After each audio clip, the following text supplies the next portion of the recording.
Coca-Cola's got a world without waste vision, and it's going to focus on the entire packaging value chain, from how the bottles and the cans are designed to how they are collected, recycled, and reused later. We have a chat to Petunia Dlamini, who represents Coca-Cola Beverages South Africa, about this new campaign, how it's going to change Coke's image, and what a world without waste would look like. You're listening to our social newscast with me, Sam Marshall, brought to you by www.social-tv.co.za. So the World Without Waste vision was enacted a couple of years ago, and it's the desire for the company, a very ambitious goal to create a world without waste by the year 2030.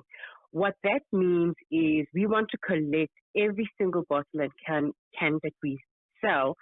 We want to be able to bring that back. So it's threefold, and it looks at designing better packaging. So we want to reimagine our packaging, in which this 2-liter FPET would form part of. We want to work at building better bottles and making sure that the packaging that we use is not harmful to the world.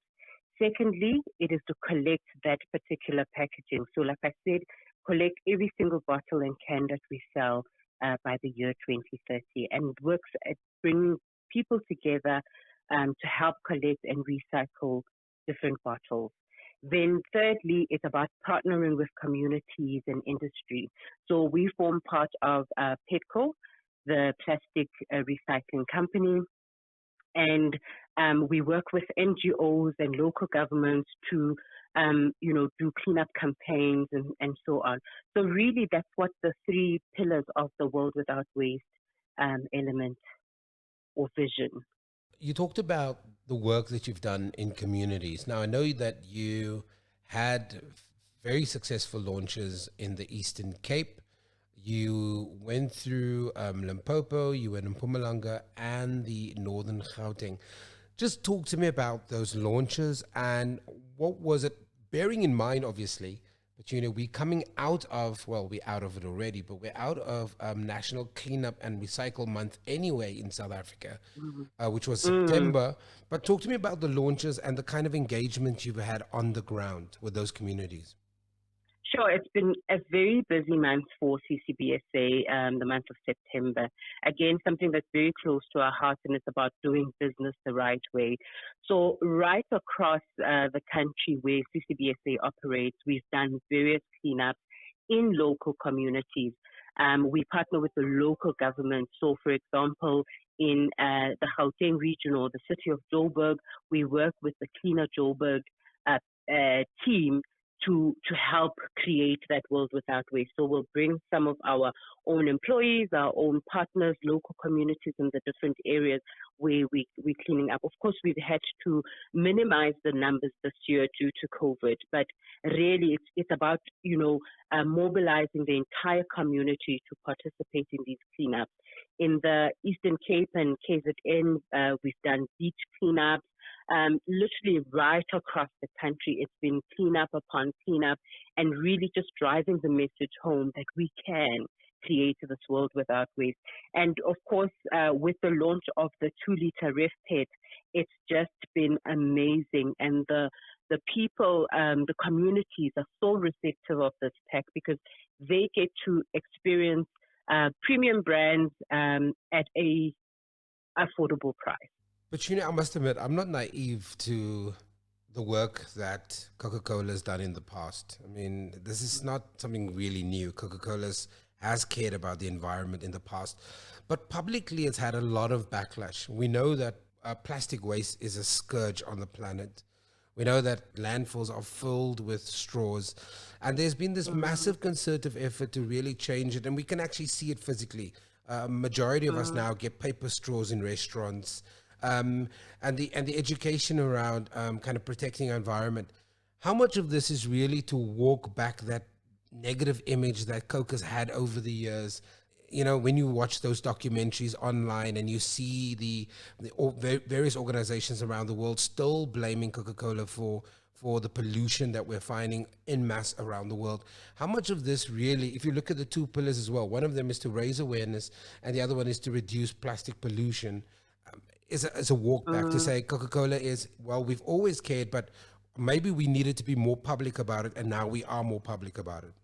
Look, we will not shy away from the fact that the world has a pollution problem. Packaging, in particular, is one of those issues, and I think what we are wanting to do is to become part of the solution.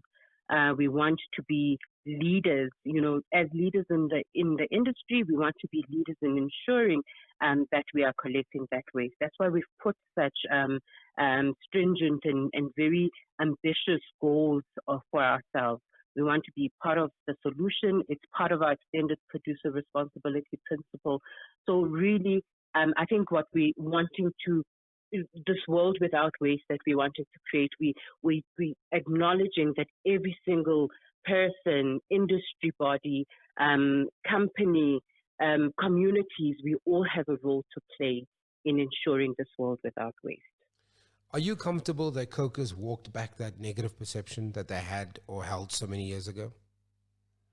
Um, I'm not sure where you've been looking, but Sam, um, when we do some of these studies in communities specifically, just to understand what, you know, the communities perceive or think of Coca-Cola Beverages South Africa or the company as a whole, one of the things that we are synonymous with is recycling. Some people think we are a recycling company. So really, it's been a journey we've been on. If you take a look at our schools recycling program, for example, has been running for over 10 years. In fact, 10 years next year, where you've seen hundreds of young people, a generation being created of young people who are cognizant of the impact that they have on the environment, but also being able to create jobs because we've got schools recycling representatives that are very pivotal in that particular program. So really, it's been a journey for all of us, and we want to continue on this journey of creating this world without waste. But I'm going to give my age away. I come from an era where I remember that you used to get, whenever you used to return a bottle, you would get a couple of rands and cents. And Mm. that was quite a while back. Then Ooh, it disappeared, and now you've kind of ignited that kind of return policy. Keep your bottle, yes, return them. It's almost in yes. many ways going back to basics because that was what Coke was well known for. Not the only brand. I remember in townships that used to happen, but it's almost going back to basics. Yeah, it absolutely is. Look, our packaging, so the glass bottle has been around. So if you go into the township, you will find the 300 ml returnable glass bottle. You will also find the 1.25 returnable glass bottle. So it's been a journey, and we've kept it. What we're doing differently, we realize that people like the sort of convenience of the PET. So introducing this 2 liter refillable PET bottle allows the people to have that convenience of, paying a little bit less for the product, so that you can and getting your deposit back. And the deposit here is quite high, and it's really to incentivize that behavior. So you buy the bottle. The recommended selling price is 15 rand for a 2 liter Coke, excluding the 9 rand deposit. So when you purchase the first bottle, you once you've consumed the product and you take it back, you will get your 9 rand deposit, which is quite high, and like I said, really to incentivize the right behavior. So for the 2 liter Ref Pet, Coca-Cola is 15 rand, and then the other brands that comes in is the Coke No Sugar, the Fanta, and the Sprite, and that goes at 12 rand. I don't know if this is a fair question, but I'm going to ask it anyway. When you talk about recommended price, you're saying to me that we've recommended a price, but we can't guarantee that the reseller or the retail store will implement that price. How sticky are you guys in terms of the education around this world without waste vision and making sure that it doesn't only start at the Coca-Cola head offices and through its value Yes. chain, but it actually moves into the retail space and then it actually benefits the consumer and the environment? Yeah. Absolutely. I mean, it's one of the reasons we're doing this interview, Sam, is to educate the community. So don't go and purchase this product and why pay more? We put various messaging across. So our campaign has had messaging right across billboards in the townships. We've got like boards where we ask the consumer why pay more. So really, we are making sure that each and every one is aware of it, and they can ensure that they pay the right price for the brand. It's literally everywhere, and we want to make sure that the consumer, at the end of the day, gets their value for money. And does Coke have a big stick for any of those retailers that step out of line? We have stringent agreements with our retailers.